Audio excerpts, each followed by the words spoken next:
What's up, guys? We're finally back with another episode of Painting Corners. I'm James Turillo, here with Charlie Jones of the Houston Astros in our league, and we are set to almost start this 2022 season, and more importantly, the first ever MLWB draft is happening this winter, the 2022 MLWB Winter Draft.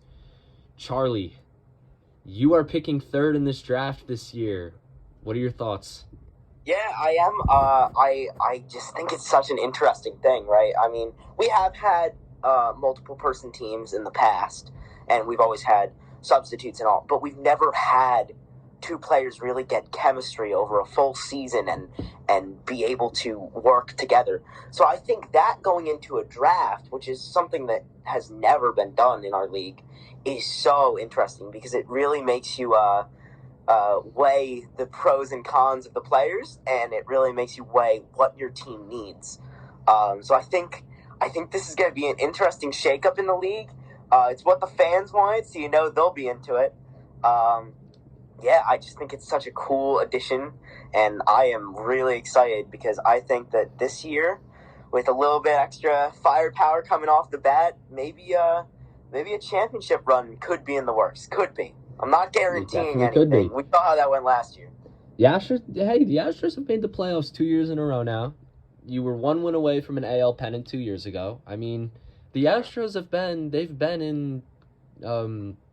been in talks of a championship for a few years now. I mean, this definitely could be the year for the Astros, especially with a top 3 pick. So yeah. I'm going to start out with the draft order real quick. We're going to have 8 teams of 2 players on each team as of right now. So here's the draft order. Drafting last, the reigning champions, the Dodgers, drafting 8th. Drafting 7th are the Yankees. Logan Gaffney will be taking over the Yankees this year instead of Dylan Yeager. Drafting 6th will be the Marlins. Andrew Shorey on the Marlins, as he signed with the Marlins in the offseason, leaving the Cubs. Drafting 5th is Eric Scully in the Rays, which I don't know about you, Charlie, but that scares me. As another team captain in the league, 5th is not that bad of a pick for finishing 8-4 and winning MVP. You know, I will tell you, he is who I voted for MVP. If I recall, he is just an electric player. I mean, after coming off of a rough season, he really just absolutely broke out and turned it on last year. He is a player to be reckoned with, and with him in the 5 in the draft order, I mean, that gives him a really good shot to get someone good. I think a 2-person Rays team could really go far, and it's going to be so interesting to see how such a prolific arm on the mound with amazing firepower coming off the bat, tied with you at the end of the year for home runs, 22. I mean, that's a feat that we haven't seen done in a while. It's been the James Turillo show for a very long time, but I think you could see Eric Scully possibly rise to be the big superstar of this league for the coming future. That's 100% true. I mean, now his 2020 season wasn't amazing. That's a bit of an understatement, but we're just going to leave it at that. But hey, 3 seasons in this league, and he's already won 2 MVPs, an AL pennant, and 2 American League division titles. That is only in 3 years. That is more than almost anybody has done over the last 3 years, especially in the American League. So definitely a bright future for the Rays.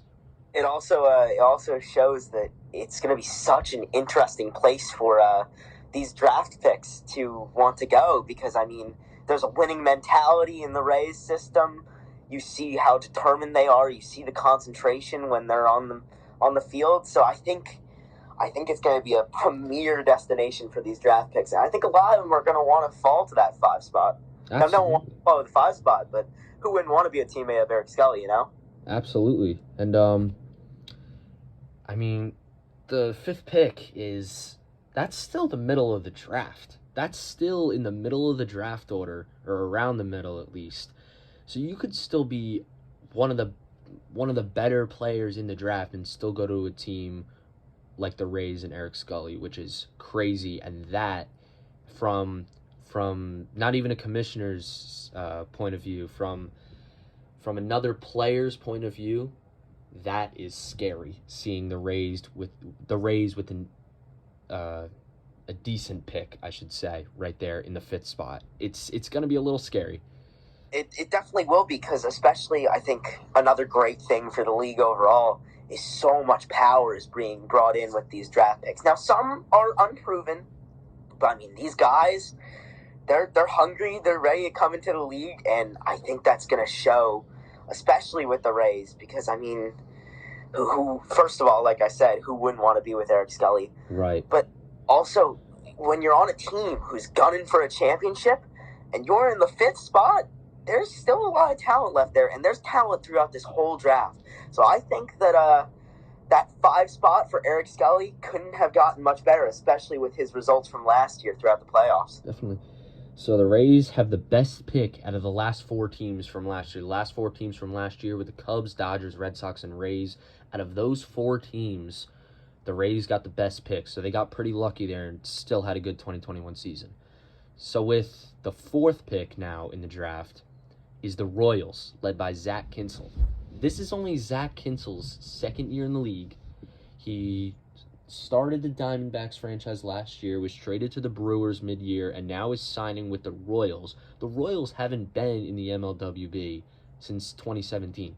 So it's been a while since we've seen the Royals represent the American League. But Zach Kinzel is bringing them back in his 2nd year in the league. It's going to be the Royals' 2nd year as a franchise. This is pretty exciting, seeing an old team come back. The Marlins and Royals are both back. They were both in the World Series the first season. They both disbanded for 7 straight seasons, and now they're both back at the same time. So this is going to be pretty exciting, seeing both of those teams back, especially the Royals. You know, not trying to take too big of a shot here, but it feels like the Royals or the Marlins haven't been in the MLB since 2017 with how they've been performing. But no, I think in the MLWB, they really have a shot this year. I mean, Zach Kinzel, he's such an electric player to watch. He's a player Absolutely. that you watch him play, and while the experience isn't there as much, you see him catch on to the game so quickly. I mean, he's a power. He is an absolute powerhouse on the old home plate. I mean, he had 19 home runs, third in home runs in the whole league. He was third in home runs in his rookie season. He hit more home runs than guys like Andrew Shorey, Chris Castano. I mean, he hit more home runs than some of these guys that have been in the league longer than him. Andrew Shorey was favored for MVP at the halfway point, and Zach Kinzel ended up passing him in home runs. So, I mean, he's I don't think it's arguable. I think he's one of the best power hitters in the league. I mean, I would definitely agree with that. He was only 3 home runs behind the 2 MVPs, James Trillo and Eric Scully. He had a great year at the plate. It's just the one big part of his game where he struggles, and a few of the players in this league struggle in this category, is when they have to perform on the mound. When Zach Kinzel pitched, it wasn't exactly as great as his hitting, let's just say. So you can't say that he's a horrible pitcher, but let's just say there's definitely right. some pitching talent to be desired. Right. I think that with this draft, there's a very good chance to go out and get that. I mean, he's such a powerhouse where if he can get that consistency on the mound, and they're putting up huge amounts of runs in games, you could see this team really prosper this season. I mean, when the pitching troubles are there, you can only score so many runs and not let up enough, you know? I mean, It's the principle of baseball. You can outscore an opponent, but they can outwin you when it comes to pitching. So I think if a pitching talent is found, the Royals, they're something to be reckoned with. I mean, it could be scary for the AL this season. The AL is definitely going to be interesting, as well as the NL, especially a shakeup with all the franchises. I mean, couple different new teams, couple old teams returning. I think this is going to be a fun season. It's definitely going to be a fun season with old teams, like you said, like the Dodgers, Royals, Marlins, Yankees, all these old teams coming back, old teams that have been here throughout almost all the seasons of the MLWB, and now teams that are starting to get older, such as your Astros, who have the 3rd pick in this draft. So, yeah. I was very fortunate. Now, of course, not so fortunate throughout the season. I will be honest. I think I was riding a little bit high on confidence, and I let that overtake me. I am sad to say it, but Astros fans, I'm telling you, this year we're getting right to the basics. We're keeping it calm, cool, collected, and I think the cocky nature of this franchise that I have sometimes, I think that we're gonna change that, and we're gonna really get a winning franchise in here. I did make the playoffs, but not in great fashion. I did end up winning the first ever round robin. Whoa, sorry. Got burgers on the mind. But I did get swept in the ALDS. Not hugely, but still got swept. So it leaves me with the 3rd pick, which is interesting. But I think more consistency is needed. I'm definitely gonna need something at the plate, because I'm more of taking a hit by pitch guy, if you know what I mean. A little bit. The league leader in hit by pitches over the last 3 years. The most important stat. But that wasn't driving in too many runs. So I think what I'm looking for, I'm not trying to tip my hand too much, but what I'm looking for is a huge powerhouse. And I will say, I'm not trying to spur other teams on, but I think I found my guy. You'll see soon enough. But you were talking to me before, and you said it yourself. You said you know who the Astros are taking with the 3rd pick as long as he's still there. That's what you said. You said as long as he's still there, you know who the Astros are taking. And from what you said, it seems like the Astros are going with more of a hitting route more than drafting a pitcher. Is that correct? That is correct. I mean, my pitching last year wasn't great. 5.56 ERA, definitely something to be desired. But, I mean, I am not a bad pitcher, I would say. I think that last year was a bad reflection of what I can actually do on the mound, what my talent is on the mound. It was just me giving up careless runs at some points. Pitch selection was definitely a deficit for me. So I think that if I can improve that and get a powerhouse bat, which I'm telling you, I'm pretty sure I know who, and I think it's going to surprise a lot of people, but we'll have to see come draft day. I think that this franchise could be heading in the right direction and hopefully keep up the playoff ways and possibly extend on that. But coming with that, we also have some NL talent who have been around in the league for a solid bit now, who now take the top 2 spots in this draft order. I'm going to take it over if that's okay. Absolutely. We got the Pirates, the Pittsburgh Pirates, owned, if I should say, by Braden McCabe. Braden McCabe, a vet in this league, had a interesting season, let's say. I thought he was gonna do a lot better than he did, and not to say he had a bad season, but I think it did start to fall apart down the stretch. Now I can't speak myself. I'm not one to talk, but I think he might be looking for a pitcher here. I could be wrong, but his ERA was good, but it was just over that normal average 4 threshold for ERA. So I think if he can find a pitcher, he's definitely got the power, and less power, more contact hitting. He's getting more extra base hits. He's finding ways to drive the runs in without going for the long ball. I mean, number 1 in RBIs was 68. Yeah. He surpassed both the MVPs, but the result didn't show for it in the record. Right. But I think that the record doesn't reflect how good of a franchise this could be. And with that pitcher, I mean, if they keep on driving in runs like they did last season, you could see a team that could go far. I absolutely agree. And I mean, like you said, the pitching wasn't there like the hitting was. I mean, Braden McCabe, personally, I don't think this is arguable. I think Braden McCabe was the best contact hitter in wiffle ball last year. He No led the doubt. league in ERA, I'm sorry, not ERA. He led the league in RBIs with 68 RBIs. He was probably the best contact hitter in wiffle ball. And he finished with a 6-6 record, just one game out of the postseason. But the one thing that I think he struggled at was pitching.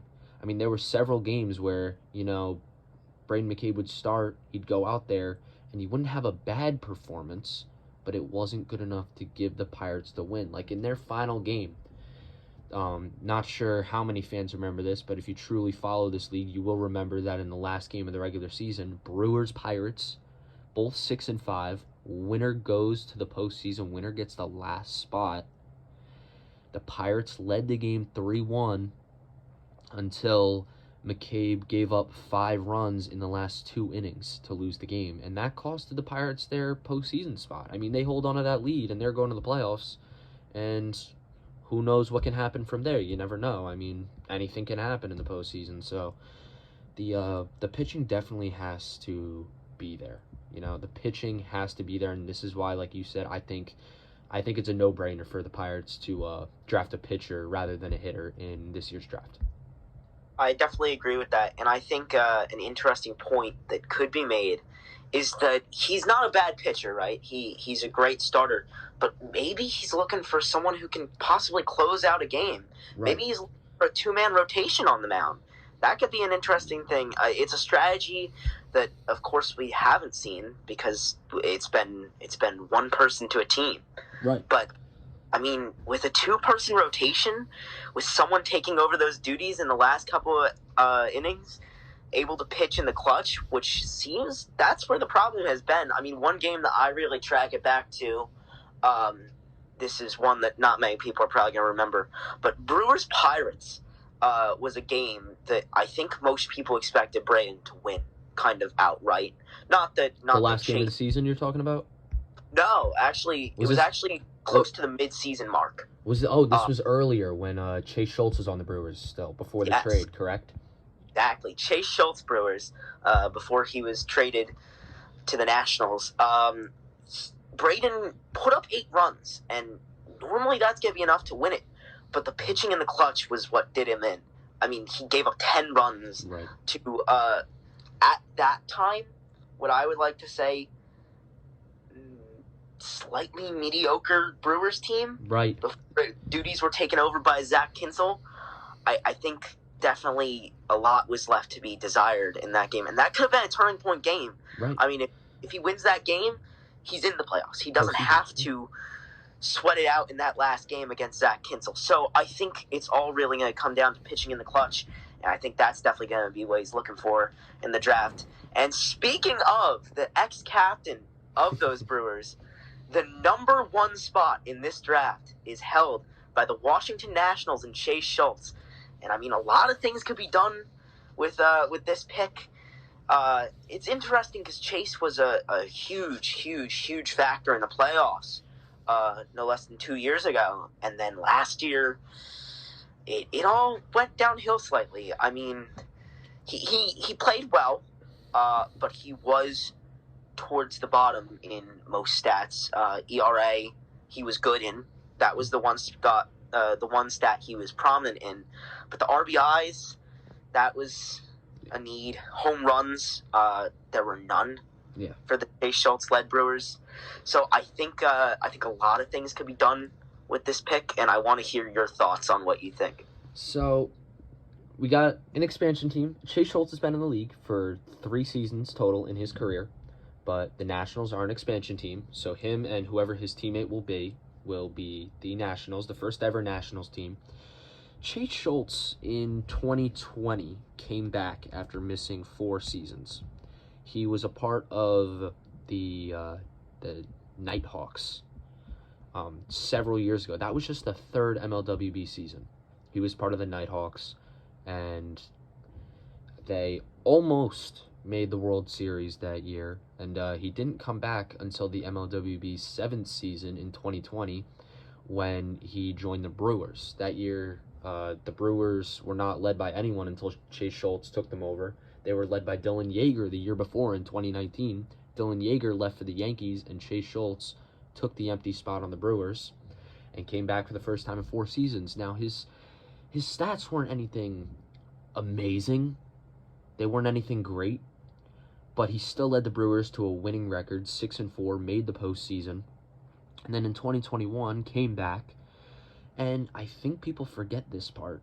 Chase Schultz, before getting traded to the Diamondbacks, Chase Schultz was 6-2 on the Brewers before he got traded. And I think people forget that part. He was 6-2 before the Zach Kinsel trade, and he was 3rd in the league in ERA, which is shocking. Now, if I were to tell anybody listening to this podcast, Chase Schultz was a top 3 pitcher ERA-wise, if you're looking at ERA, he was a top 3 pitcher, I don't think anyone would believe me, but it's true. He had the 3rd lowest ERA in the entire league, not just the National League, the whole league.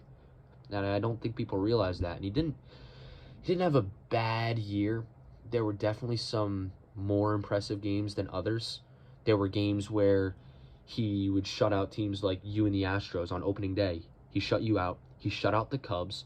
He had a shutout against John Benacy and the Rangers. And then he had other games where he gave up 10 runs to you. He gave up 10 runs to the Rangers. He gave up 5 to the Cubs in just a 3-inning game. There were several games where the pitching was inconsistent, but overall it wasn't bad, and that helped him really start the Brewers into their winning ways in 2021, and Zach Kinsel ended up closing it out for them, bringing them to the postseason. But I think he's definitely an underrated player on the mound. And sorry, didn't mean to cut you off there. That's okay. I think the Nationals could definitely go 2 ways with this. They could either take another pitcher and say we're going to take our chances at drafting a pitcher better than Schultz, or we can go the hitting route and add some power to this lineup. And there is a perfect player in the draft that I think would be one of the smartest options for the Nationals to go to. And if this happens, I think the Nationals have a great chance at winning an NL pennant this year in 2022.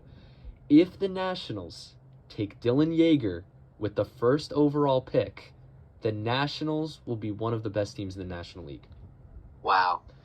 Think about it. Now, I know people are going to listen to this and say, well, Dylan Yeager finished 4-8 with the Yankees, and if you count the round-robin games, he finished 5-10 with the Yankees last year. And the year before that, he was 4-6.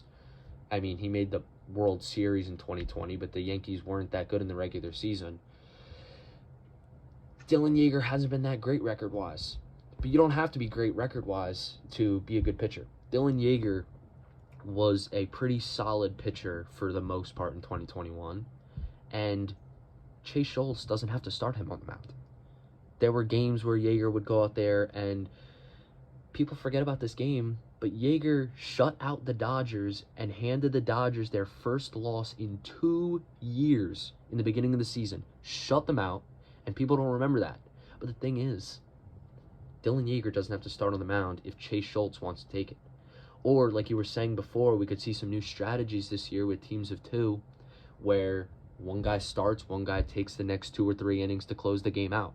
We could see something like that. Or you add Dylan Yeager, just put him in the field, put Chase Schultz on the mound if you really want, and if Chase Schultz is struggling, bring in Yeager, or just draft Yeager to make this lineup better. Because Dylan Yeager has proved this through his whole career. He's been in the league 8 seasons. He's proved every single season that he is a good power hitter. He's not there to hit for average. He's not there to hit for contact. He's a great power hitter.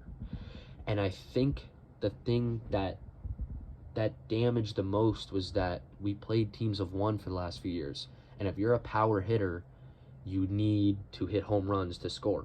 So, like, there were guys like Braden McCabe who could have 6 singles in an inning and bring in 2 or 3 runs. But then Dylan Yeager was a power hitter, and he struggled to bring in more runs than other teams because he only hit for the long ball. But if you have a contact hitter hitting in front of him like Chase Schultz, and then a power hitter behind him like Dylan Yeager, this team could be scary. As a 1-2 punch that could genuinely be a sleeper I would say, in this league. So we'll see Chase Schultz donning the new Washington Nationals cap. I mean, you already saw him in some Nationals gear in one of our posts, so I think it's going to be very interesting to bring this new team into the league. And you started to talk about some of those possible picks, so I think we should delve right into some of the possible draftees. So, like you said, Dylan Yeager, former captain of the Yankees, is now in the draft pool. Due to the final record, he is a part of the draft pool, and I think there is a very good chance of him going high, if not first overall. Right. I mean, there's not just rookies in this draft. I think people think, oh, as a draft, we're going to see all rookies. There are a few players in this draft that are going to be drafted that we've seen before. So we have, so far, as of right now, we have 6 players that can be drafted so far. And those players are former Yankee Dylan Yeager, former Angel Chris Castano, former Ranger, former Yankee, former Dodger, former Philly, you name it, the legend himself, John Benacy. He's going to be on another team this year.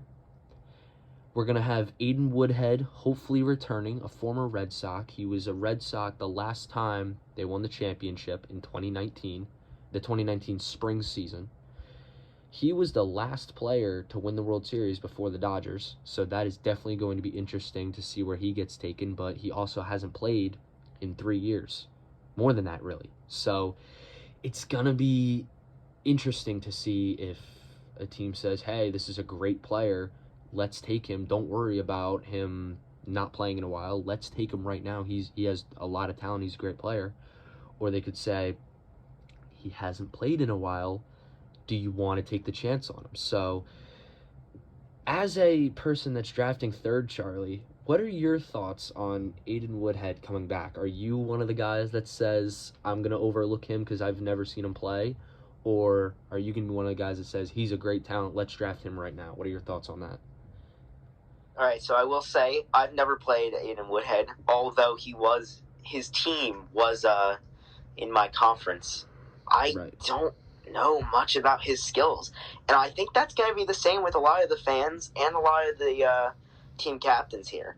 Now, of course, hearing that he's the first person to win the World Series before the Dodgers dynasty, so call it, is definitely enticing, but who knows? It's really a shot in the dark with this one. Right. It could either be a masterful success, or it could be chaos. Right. I think there's not much to be evaluated because there is not much to go off of. I mean, he hasn't played in a very, very long time. It's been a while. From my standpoint, I'll be fully honest. This is no offense to Aiden. This is no offense to any of it. But I am not a team who is going to be looking at Aiden Woodhead in this draft because it's just such an uncertainty. And right. I think that most teams will probably do the same, which could mean that you see a great vet here slip down into the lower spots of this draft. And the reason I'm not necessarily keeping my eyes peeled for Aiden Woodhead in this draft is because most team captains, I would say, are looking for consistency.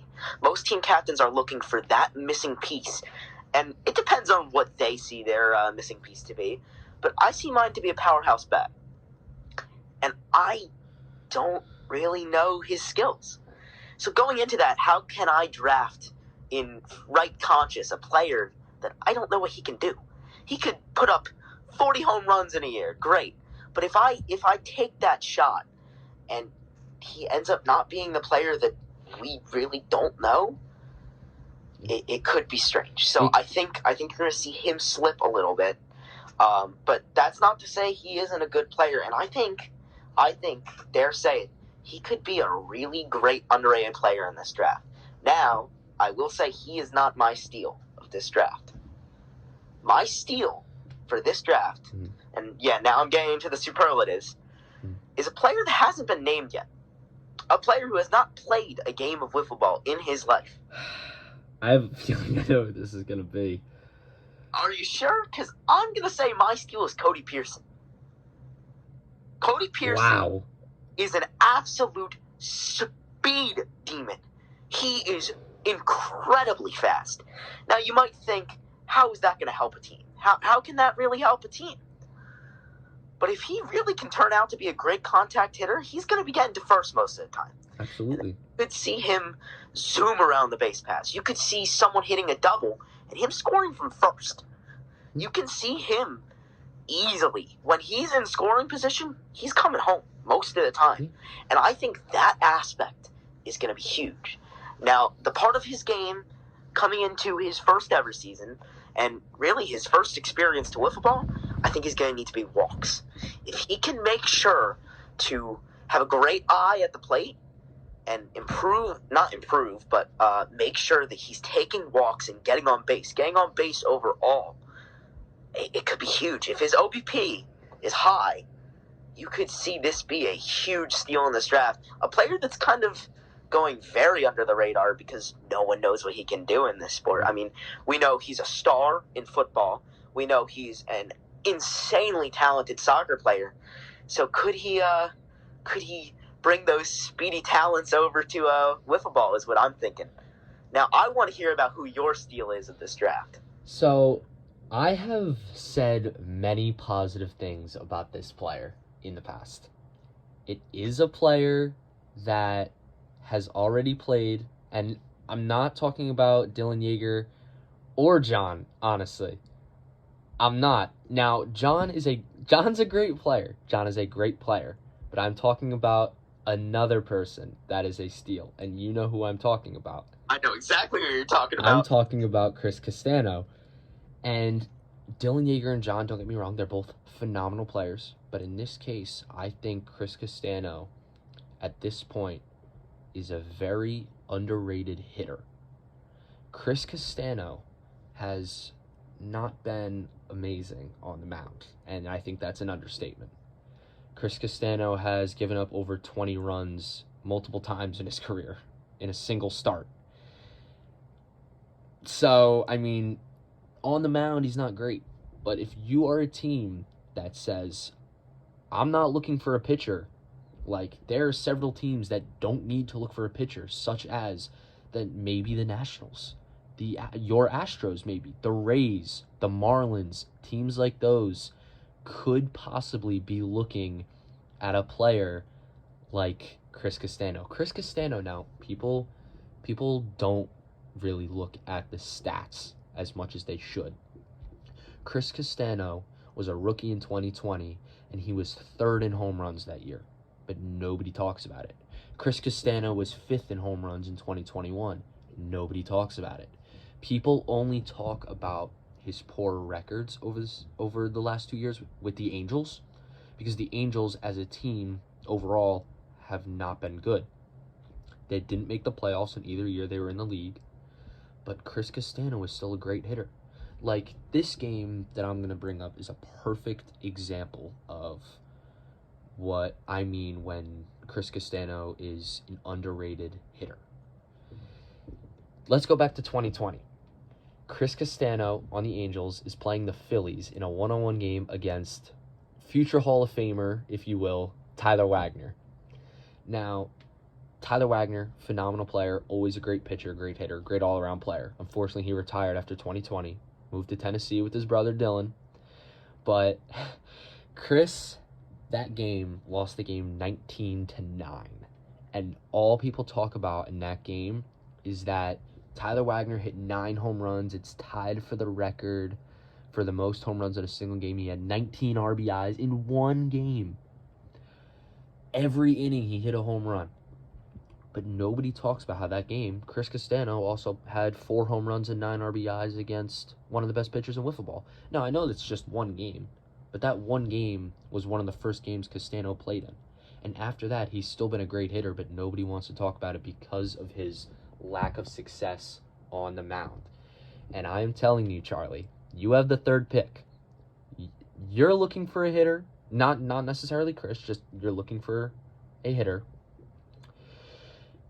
If Chris Castano falls all the way down into the draft to a team such as the Rays or Marlins or somehow even the Yankees, that team is instantly a championship contender. Instantly, without a doubt. I definitely have to agree. I mean, he's a bat. He's a bat. You can't deny it. He's someone who really puts the ball into play well, and most of the time when he's putting it into play, he's putting it over the fence. Absolutely. He's someone who I think consistency is the main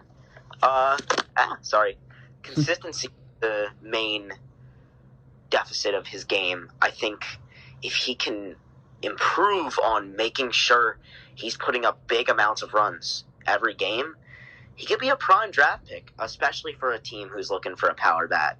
And he could really be someone who, I mean, we've seen him have great experience in this league. While, I mean, he's only played, 2 seasons, if I'm correct? Correct.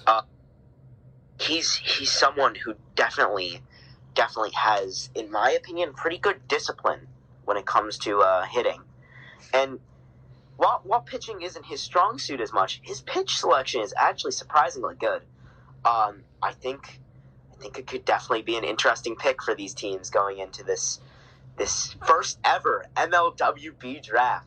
Absolutely. So, speaking of first ever, we got to ask, who's going to be the first ever first overall pick in MLWB history? It's the first overall pick in MLWB history. We've never had a draft. I was talking about Dylan Yeager before. I said if the Nationals can take this guy, they'll be a contender. I said that before, and I said Dylan Yeager would be a great addition. But I think, look. I think Dylan Yeager is the smart pick. I think it's the safest pick for the Nationals. I do. I think it's the safest pick. I think him on a team of 2 would be the smartest decision. But I'm not the team captain of the Nationals. Chase Schultz is. I am not the one drafting for the Nationals. That's who I would pick. But Chase Schultz knows himself better than anyone. He knows who he is going to work with well on a team. He knows his strongest points. He knows his weakest points. He knows what he's looking for. He knows who he's looking for. He gets to draft any player he wants. He has first pick. He doesn't have to worry about anyone else. He could say it right now to the whole world. It wouldn't affect anything. Now, I don't want him to do that, but he's not going to draft Dylan Yeager, I don't think. I think Chase Schultz goes with the player that we haven't even talked about in this 40-minute podcast. We haven't mentioned his name, and that's Dylan Lawyer. Dylan Lawyer is going to be a rookie in this draft. And if you're saying, who on earth is this Dylan Lawyer guy? Dylan Lawyer is a power hitter, and this is exactly what the Nationals need. I was talking about it before with Yeager. He's a power hitter. They need him. But Dylan Lawyer and Chase Schultz know each other pretty well. And I think chemistry is an extremely important thing when it comes to any sport. Wiffle ball, whatever, you name it. So I think the Nationals will take Dylan Lawyer, a rookie, with the first pick in the draft.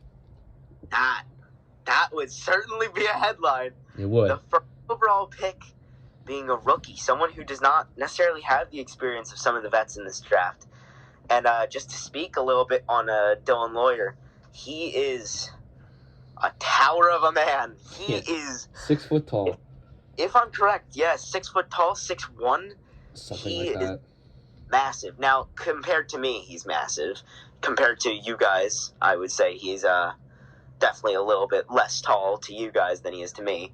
But, I mean, that could really play into a factor for him, because that means any high balls he's getting at the plate, he's going to have a better reach on. So it's hard to then pitch balls to try and get him to swing on that are not going to be put into play. So I think his power with his massive frame, if you will, could really, really, really be an interesting thing there. I mean, he's someone we haven't even brought up yet, like you said, but he's someone who really could make strides this year. He could make a name for himself, and being drafted as the first overall pick, I think that would definitely be a great start to that. It would be. And now these two have chemistry, like I said, so I think it would be... Chemistry is a major factor, because if you can stay kind of connected in the same mental with your teammate, that could go far. That could be a very, very, very undervalued part of this whole draft process. Chemistry. Absolutely. And so now I said who I would draft first overall, because it doesn't matter who I pick. I have the last pick. I'm going to get who I get, and that's it. I said who I think should go first and who I think will go first. Charlie, who do you think will go first, and do you think the Nationals will make the right decision on it? All right. I'm going to throw a curveball here. Now, first of all, the thing I would like to remind everyone of is that these are just 6 of the players in the draft pool. We have 2 more that could be entering, and those details are still yet to be revealed. We're trying to leave a little bit of a cliffhanger, build suspense. So with the current draft pool, I think a vet will for sure be going first overall, because experience is key, I would say.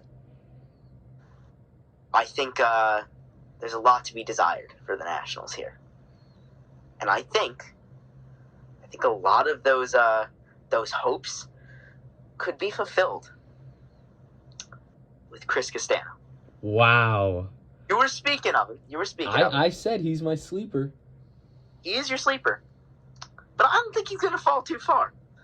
I don't think he's going to fall far enough to be a sleeper, because he's going to get drafted as the first overall pick. Now, some might be saying, well, the chemistry's not really there, and they're teams from rival conferences. They don't play each other often, if they have played each other yet. How much will he know of his skill? I don't think it matters. I'm going to say it right here. I don't think it matters. I think Chris Castano's bat speaks for itself. You need to look at maybe 2, 3 of Chris's career games where he really puts up big runs, and you can tell that he could be one of the best power bats in this league. He definitely could be. Don't yet, but with a little bit, I would say better eye when it comes to swinging on balls, he could be the biggest power bat you see in this league. Wow. He can't fall far if he gets drafted number 1. He can't be a sleeper if he's star as your number 1 overall pick. That's crazy. So you think that the Nationals will go the veteran route? I think they'll go the rookie route. So we'll see what happens. The draft is right around the corner this winter. Season starting in March this year. We're just 2 months away from the season. We'll have the draft before that. So ladies and gentlemen, that is going to do it for this episode of Paintin Corners. So glad that you could listen to this whole thing. Thank you so much, and we are really looking forward to the draft this winter. Really quick, just want to say continued thank you from the league for all the support from both, of course, players and really you, the fans. I mean, you guys make this more fun. Absolutely. Your support of the teams make this whole league fun for us all. You make us want to play. Now, this is not some professional league. We're not trying to have our life depend on it. But, I mean, for a couple of guys who are just in high school, I mean, this is awesome that so many people are so tuned in to something that we have, especially you, James, have built up together as a friend group. And I'm really excited for this season. I'm stoked. It's going to be awesome. We've had a fun off season, recapping some of the best moments of the season, seeing new franchises form, old ones reunite. And I think that this season could very well be the best one in MLWB history. Fans, strap in, because this is going to be a fun one. This is going to be a fun season. Charlie Jones of the Astros signing off. I want to thank you for listening to this very long podcast, but I definitely appreciate it, and there will be more to come. I hope you know that more Painting Corners will be coming up on YouTube. So be prepared, stick with us, and we can't wait to see you on draft day. This has been Painting Corners.